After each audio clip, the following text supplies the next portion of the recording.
Good morning. Good morning. Welcome to the third day of spring. I hope you're enjoying this great spring weather. I think it was 41 degrees this morning in Washington, D.C. Welcome to the 62nd day of Trump.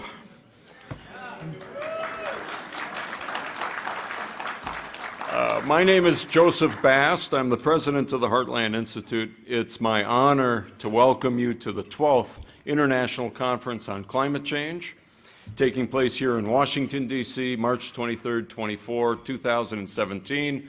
Those of you who are watching online, welcome, and I hope that you watch many of the programs over the course of today and tomorrow. There's about 300 people registered for this event. That makes it actually kind of a small conference. We've had as many as 800 people over the years. Over 5,000 people have attended at least one conference on climate change sponsored by the Heartland Institute. We wanted to keep this small and focused on Washington, D.C. policymakers and create plenty of opportunity for interaction and questions and answers. So I hope you'll take advantage of it, get to know the people around your table, and ask lots of questions of the panelists and the other speakers over the course of the next 2 days. We have 40 speakers lined up. 21 of them have PhDs. We don't hold that against them. Some people measure their character by how many degrees they can get. So we welcome these guys. We also have some lawyers. We have one MD on the program, and we have one astronaut on the program who you're going to meet in a couple of minutes. Congressman Lamar Smith is going to be here. Senator Barrasso plans to be here. You're going to see in a few minutes a video presentation by Senator James Inhofe, who wanted to be here, couldn't make it. When we scheduled this event, of course, we had no way of knowing that today the House of Representatives would be voting on the repeal of Obamacare. Isn't that great news? But it did make it very difficult for members of the House to be here today. And we didn't know that the Senate would be questioning a candidate for the U.S. Supreme Court, which is another good reason not to be here. So God bless all the senators and the House members who aren't here today, because they're doing good work. There are 4 people who are going to be getting awards at this conference. Because you may not attend or tune in to each of those award presentations, I wanted to mention them right now and recognize them. Colonel Walter Cunningham, the astronaut who helped make Apollo 7 and Skylab possible. Dr. Scott Armstrong, the University of Pennsylvania professor who is the world's leading authority on forecasting, scientific forecasting. Senator John Barrasso, who I mentioned earlier, he's the chairman of the Senate Committee on Environment and Public Works. And Myron E. Bell, who led the EPA transition team for the Trump administration. So these are all terrific people. They've made huge contributions to the climate debate, and we're really honored to be able to recognize their achievement by bringing them in front of an audience like this and letting them get the respect that they deserve. The theme of this conference is Resetting U.S. Climate Policy. We chose that theme for several reasons. First, because Donald Trump campaigned on the promise of ending the war on fossil fuels that was being waged by the Obama administration under the false flag of stopping global warming. Donald Trump's EPA administrator, Scott Pruitt, just a week ago on CNBC, said that he does not believe human activity is the primary contributor to the global warming that we see. That was a great thing to hear an EPA administrator say that. Trump's budget director just last week, I think many of you remember that comment. He said, well, we're not going to fund global warming activity because the president said that's not important. The proposed budget for EPA cuts spending and staff by about 1/3. A lot of states are reconsidering their alternative energy mandates, these requirements that their utilities source 20% or 25% of energy from solar and wind. A lot of states are now recognizing that that is not sustainable, that that's extremely costly, and they're starting to scale that back. If we can get rid of federal subsidies to renewable energy, you're going to see that process get expedited pretty dramatically. Other countries have also turned the corner. We're reading about how Britain and Germany, Spain and Australia are all cutting back on their funding of alternative energy in the name of stopping global warming, and they're all looking at more cost-effective alternatives. So this is a wonderful time to be a global warming realist. I think those of us in the room who have been working on this issue for a decade or longer can finally stand up and say hallelujah and welcome to the party.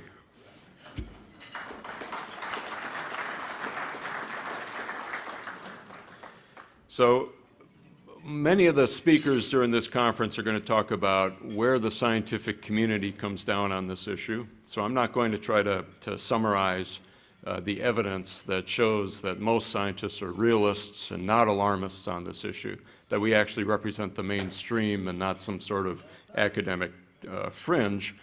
One thing you might not realize, because the mainstream media hides this pretty well, is that the average public understands that as well.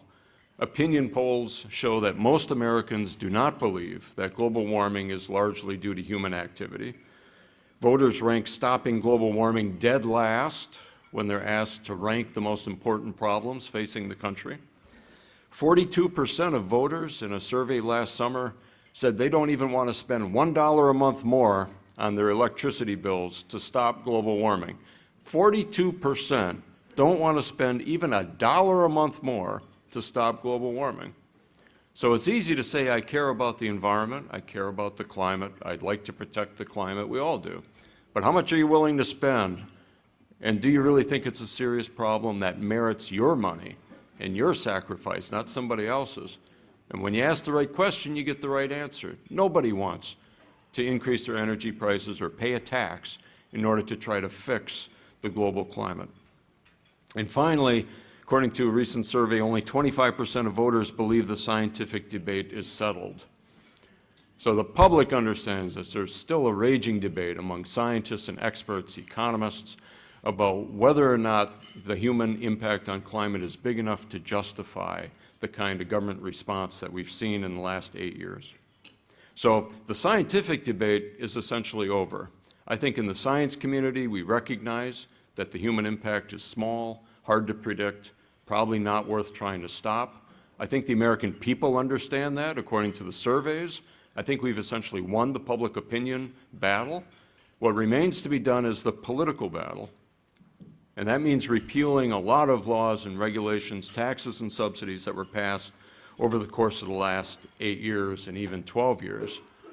And on that short agenda, which I'm very pleased to see seems to be the agenda of the Trump administration as well, is retracting the Clean Power Plan, revisiting the endangerment finding, repealing that, withdrawing from the Paris Accord, or better yet, from the United Nations Framework Convention on Climate Change, repealing many of the regulations that were passed over the last 8 years that were trying to outlaw coal, and the same type of regulations that try to punish the nuclear power industry. And finally, the proposal that Jay Lehr has made, who you're going to hear from in a couple of minutes, to replace EPA with a committee of the whole made up of the 50 state departments of natural resources. Don't try to reform EPA. We've tried that for 20 years and it hasn't worked. It's time to replace EPA with something that'll do a better job protecting the environment. So, thank you. So doing all of this would produce a peace dividend. By ending the war on fossil fuels, we could give every man, woman, and child in the United States a peace dividend. And my best estimate of that, and it's a number that I'm hoping people in this room can help us fine-tune, is about $4,275 a year. So the average family in the United States would get a peace dividend of $4,275 every year if we could end the war on fossil fuels. So Republicans going around the country shouldn't be running away from Donald Trump's pro-energy, pro-jobs, pro-environment agenda. They ought to be embracing it, and they ought to be asking their constituents, how do you plan to spend your peace dividend? How are you going to spend $4,000 a year? Okay, before I introduce Jay Lehr, our keynote speaker, I need to recognize and thank 3 groups of people The first are the 5,000 donors to the Heartland Institute. These are very brave and committed individuals. Thank you. So with their help, they have made the Heartland Institute the world's most prominent think tank opposing global warming alarmism. That's according to The Economist. They've enabled us to publish more work on global warming than any other conservative think tank in the United States. That's according to Global Environmental Change, a peer-reviewed academic journal. And they've helped make us one of the top 10 free market think tanks in the entire world, according to the bestschools.org survey. So donors make it all possible. Thank you very much. I'd also like to thank Heartland Institute staff. The people in the room are going to get to know these people over the course of the next 2 days. Nikki Comerford is the principal organizer. Jim Lakely, John Noderf, Tim Benson, Keely Drukala, Sterling Burnett, Isaac Orr, Aaron Stover, and Fred Palmer. I believe all of them are in the room or will be in the room. So give them a round of applause. Thank you. Oh, and I left out Sam Karnick. Hey, Sam. Everybody give Sam Karnick a round of applause. All right, and finally we have conference co-sponsors. These are organizations that share our commitment to sound science and sound economics in the climate change debate, and they're willing to step up, put their name on the program, and attend this conference. And they are the Center for the Study of Carbon Dioxide and Global Change, the Committee for a Constructive Tomorrow, Competitive Enterprise Institute, the European Institute for Climate and Energy, Heritage Foundation, the International Climate Science Coalition, the Media Research Center, Reality News, and the Science and Environmental Policy Project. So a round of applause, please, for our co-sponsors. Okay. It's now my pleasure to introduce a video clip. Senator Inhofe had hoped to join us today, but he was unable to do so, so he recorded a welcoming message. It should come up on the screen now. Well, Heartland, I've always enjoyed speaking and keynoting your conference in the past, and I regret I'm not able to do it and be there with you this year. But I have some good news, everyone. Obama's war on fossil fuels is temporarily over, and you, more than any other organization, are responsible. The outlook for environmental activists and the climate change alarmists is grim. With significant losses in the White House and Congress, the Supreme Court, and a persistently skeptic public, their political leverage and relevance has dwindled, and the people have won. You know, I say the people have won because I can remember back in 2002 when the polling all showed that global warming was the #1 issue for people. But now, a recent Fox poll revealed that 97% of the American people don't care about global warming when it's stacked against terrorism, immigration, healthcare, and the economy. And according to a Gallup poll from March, global warming came in dead last of Americans' concerns of national problems. You see, that's a total reversal of what it was as recent as 2002. For the past 8 years of the Obama administration, the American economy suffered under the effects of this climate agenda. Every administrative entity under Obama was forced to embrace his climate agenda as a top priority and was used as a convenient sounding board. And we've seen this in agencies such as the Department of Defense, diverting resources away from their core responsibility of defending America and instead spent on finding ways to justify statements from the president that, quote, climate change is a greater threat than terrorism. Other agencies have spared no taxpayer expense supporting their outcome-driven science in an attempt to bolster their claims. In fact, the Congressional Research Service, not many people are aware of this, they reported that the Obama administration spent $120 billion on climate change issues. This was a total waste of money. Our defense is right now trying to come up with another $54 billion, and he wasted $120 billion on climate. Despite the administration's efforts and as research data and around the climate change continue to improve, the results don't support their claims. And instead, they actually put them into question. But that era is over, and President Trump is already delivering on his campaign promises. Just a few weeks ago, I was in the White House when President Trump signed an executive order instructing the EPA to roll back the Waters of the United States rule. You remember what that was? It would have allowed the EPA to regulate all land and water uses in America. Repealing it will provide crucial relief for farmers. You know, I'm from Oklahoma. It's a farm state. And that was our farmers' main concern, was that water issue. And so help is on its way.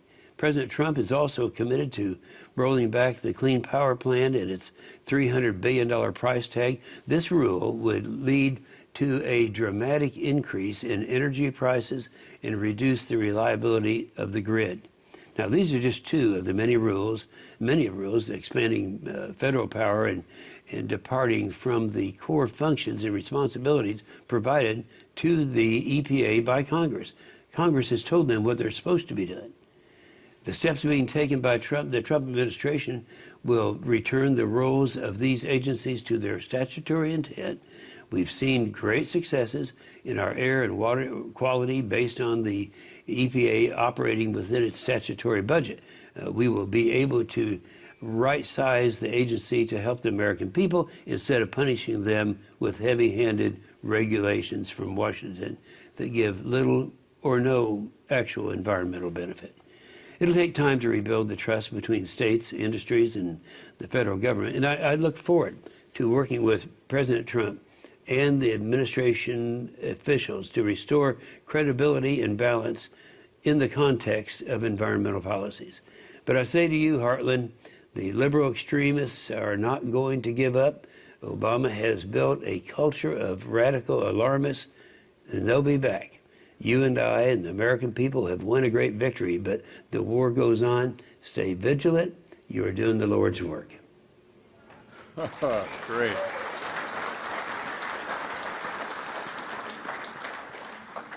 Well, thank you, Senator Inhofe. We're going to continue to try to do the Lord's work. And 97% sounds like a consensus to me. What do you guys think? Yeah. It's amazing. So let me ask you, if you had 20 minutes to explain the global warming controversy to the President-elect of the United States, what would you say, and who would you choose as your spokesperson to actually deliver that presentation? Well, we were asked, and we chose Dr. Jay Lehrer to give that presentation. And Dr. Lehrer is with us today, and he's going to give you that very presentation that we prepared for President Trump. Jay Lehrer is the Heartland Institute Science Director. He's the editor of Wiley's Alternative Energy and Shale Gas Encyclopedia, Wiley Inner Sciences Nuclear Energy Encyclopedia, a 6-volume water encyclopedia, and McGraw-Hill's Handbook on Environmental Science, Health, and Technology, along with hundreds of articles and scores of other books. He's also the world's most interesting man. If you have a chance to talk to him, you will discover that. Ladies and gentlemen, please welcome Dr. Jay Lehrer.